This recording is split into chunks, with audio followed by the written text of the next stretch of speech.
इस समय राजस्थान के मुख्यमंत्री अशोक गहलोत जी हमारे साथ जुड़ रहे हैं। अशोक जी, बहुत स्वागत है आपका।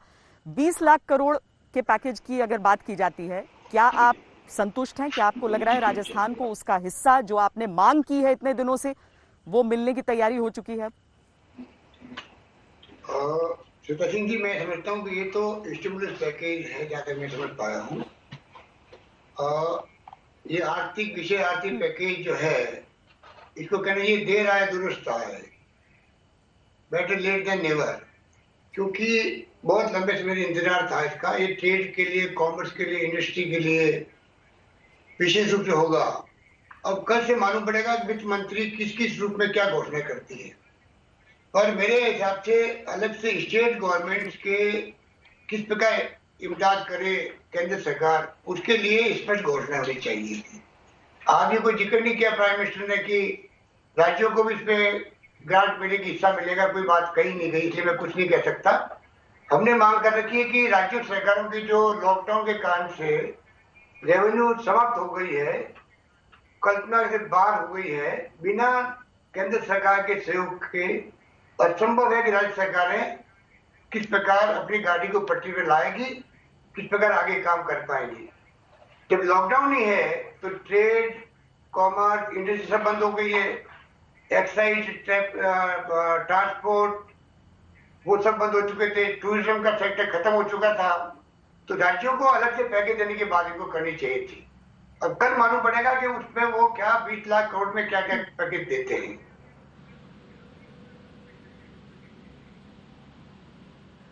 पर जिस तरह से आपने मांग की, आपने राजस्थान में जिस तरीके से संभाला है और जिस तरह से अपनी बातें रखी होंगी प्रधानमंत्री के सामने, लॉकडाउन 4 हो रहा है, लॉकडाउन 4.0 हो रहा है, वो तो समझ में आ गया है।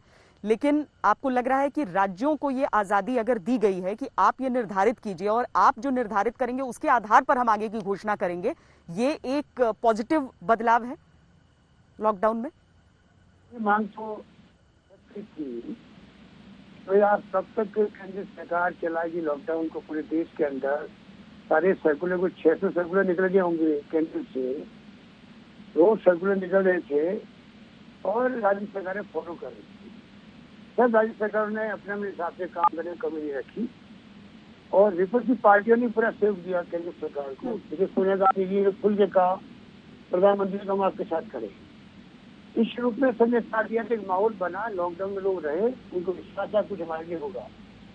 पर 1.5 महीने से ज्यादा समय हो गया, अब तक वो बंद रहेंगे। इसलिए जरूरी है, संतुलन रखना जरूरी है। कोविड-19 का मुकाबला भी हम लोग करें, एक्टिविटी शुरू हो। अब देखते हैं कि जो छूट दी गई है, छूट दी जाएगी, बताएंगे वो। उसके बाद में कौन सा red zone, green zone, orange zone होगा, किस इलाके में दुकानें खुलेगी, कहाँ पर इंडस्ट्री शुरू होगी, एक्टिविटी बढ़ेगी, मैं समझता हूँ होना भी आवश्यक है। राज्य सरकारों की रेवेन्यू जब खत्म होगी, केंद्र की कम हो गई रेवेन्यू, उनके पास आरबीआई दे दिया है, हमारे पास कुछ नहीं है। इसलिए मैं चाहूंगा कि केंद्र सरकार राज्यों के लिए भी पैकेज घोषित करें। कहाँ कहाँ उनको इंटरेस्ट फ्री लोन मिलेगा, कहाँ लोन लिमिट को बढ़ाया जाएगा, जीडीपी का 3% है वो 5% किया जाएगा, किस प्रकार मॉनिटरिंग होगा जो सरकारों को चुकाना पड़ता है राज्य सरकारों को, उसमें मॉनिटरिंग लगे। केंद्र सरकार को खुद को आगे आती है, जबकि कॉमन लड़ी है कोविड-19 के सबने, तो राज्य सरकार क्यों मांग करें केंद्र से बार बार? केंद्र को खुद को आगे आके फैसला करना चाहिए, इस प्रकार हम राज्य सरकार को कंफर्टेबल बनाएं, जिससे कि देश की इकोनॉमी मजबूत हो सके। क्योंकि राज्य सरकार द्वारा ही पैसा पहुंचेगा गरीब तक, गांव तक, किसान तक, मजदूर तक।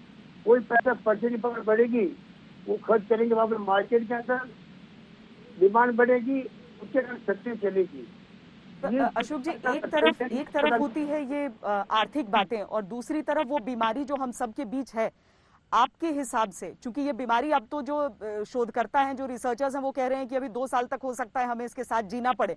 आपके हिसाब से लॉकडाउन की ऐसी कड़ाई क्या आप चाहेंगे कि राजस्थान में लागू रहे, या फिर आप चाहेंगे कि लोग एहतियात के साथ साथ जीना सीखें और कोरोना के इस संकट काल से हम उस तरीके से, सिर्फ लॉकडाउन नहीं बल्कि उस तरीके से आगे बढ़ें? आपने बिल्कुल ठीक कहा।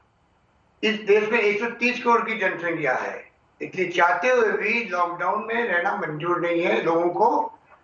बंगले तो है नहीं लोगों के पास में, स्लम एरियाज है, बस्तियां गरीबों की है, एक कमरे में लोग रहते हैं, 2 कमरे में रहते हैं, कैसे लॉकडाउन में रह सकते हैं महीनों तक। इसलिए मैंने कहा आपको कि एक्टिविटी शुरू भी होनी चाहिए। और चिंता इस बात की है कि लाखों मजदूर, उनको मजदूरी मिली नहीं है टाइम पे, जबकि भारत सरकार ने कहा था कि इनको मजदूरी घर बैठे मिलनी चाहिए, और वो लोग एक प्रकार से चिंता में घर कर गई चिंता है उनके दिलो दिमाग के अंदर। एक बार तो मैं अपने गांव जाना, अपने परिवार से मिलना है, चाहे कुछ भी हो जाओ। कई जगह फैक्ट्री चालू हो गई है, वहां भी लोग रुकने के लिए तैयार नहीं, मजदूर कि नहीं हम तो एक बार गाँव जाएंगे ही जाएंगे। अब जब ये गाँव जाएंगे तो 2 मुसीबत आएगी। एक तो समस्या आएगी कि इनको रोजगार मिले वहां पर, कब तक वहां रहेंगे, वापस कब आएंगे, कब इनका कॉन्फिडेंस लौटेगा। और दूसरा है कि अगर गांव में जाएंगे तो हमने राजस्थान में पूरी तरह व्यवस्था करने की कोशिश कर रहे हैं हम लोग, एसडीओ लेवल पर, डीएलओ बीएलओ, कि वो क्वारंटाइन पे जोर दे, क्वारंटाइन पे जोर दे, व्यवस्थित ढंग से क्वारंटाइन हो लोगों का पहले। और जो सिम्टम दिखे उनका बकायदा इतला है, राजधानी तक इतला है, मॉनिटरिंग पूरी करे आईटी बेस, जिससे गांव में ये कोरोना फैले नहीं। अभी तक तो शहरों में फैला हुआ है, इसलिए हम लोग सफल हो गए पूरे देश के अंदर उसको काबू में रखने के लिए। और अगर गांव में फैल गया तो ये बड़ी मुश्किल का काम हो जाएगा, फिर राज्य सरकारें भी चाहते हुए भी वो नहीं कर पाएगी जो आज कर रही है। इसलिए सरकारों को सोच समझ के पूरी व्यवस्था करनी पड़ेगी, क्वारंटाइन का व्यवस्था करनी, जो मैंने कहा आपको वो पूरी व्यवस्था करनी पड़ेगी। और साथ में जो भी आपने कहा था कि कोरोना के साथ में जिंदगी बितानी है, साल भर, 6 महीने, 2 साल, किसी को पता नहीं है। उसके लिए एजुकेट करना पड़ेगा पब्लिक को, किस प्रकार से सोशल डिस्टेंसिंग मस्ट है, किस प्रकार से मास्क लगाना मस्ट है, किस प्रकार गैदरिंग बड़ी नहीं होगी, कुछ नियम कायदे बने रहेंगे और फॉलो करने का सरकार का होगा।